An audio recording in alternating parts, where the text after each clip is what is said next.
Hello everyone, இன்னைக்கு கடலைப்பருப்பு போண்டா எப்படி செய்யலாம்னு பார்க்கலாம்.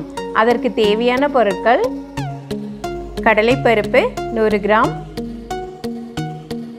சின்ன வெங்காயம் 10 நம்பர், பச்சை மிளகாய் 2, இஞ்சி 1 சிறிய துண்டு, கறிவேப்பிலை சிறிதளவு, மல்லி இலை சிறிதளவு, சீரகம் அரை டீஸ்பூன், மஞ்சள் தூள் 1/4 டீஸ்பூன், சமையல் சோடா சிறிதளவு, உப்பு தேவையான அளவு, எண்ணெய் தேவையான அளவு.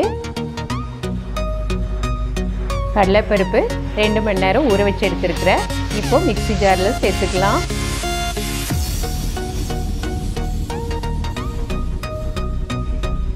எடுத்து வச்சிருக்கிற வெங்காயம்,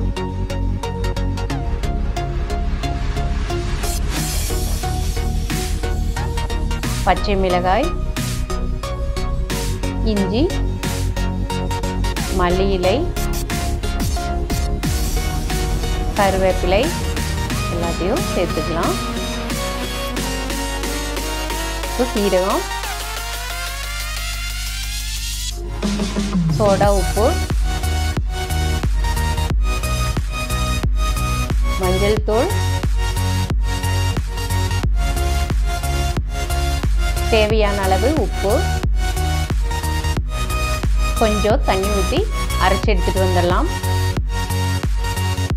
இப்போது பேனில் எண்ணெய் ஊற்றி எடுத்துருக்கேன். எண்ணெய் சூடாகட்டும். அரைச்சி எடுத்துருக்கிற கடலைப்பருப்பை சின்ன சின்ன உருண்டையாக போட்டுக்கலாம்.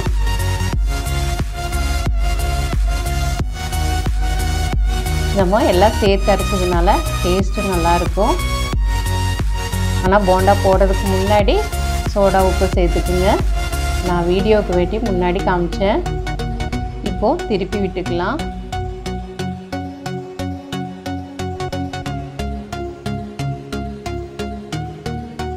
பொன்னிறானதும் எடுத்துடலாம். இப்போது அதே எண்ணெயில் கறிவேப்பிலை போட்டு பொரிச்சு எடுத்துடலாம். இப்போது கடலைப்பருப்பு போண்டா ரெடி ஆயிடுச்சு.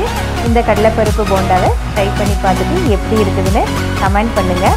இந்த வீடியோ பிடிச்சிருந்ததுன்னா லைக் அண்ட் ஷேர் பண்ணுங்கள். அடுத்து வர அப்டேட்ஸை தெரிஞ்சுக்கிறதுக்கு சேனலை சப்ஸ்கிரைப் பண்ணுங்கள். கூடவே பெல் பட்டனை ப்ரெஸ் பண்ணுங்கள். தேங்க்யூ.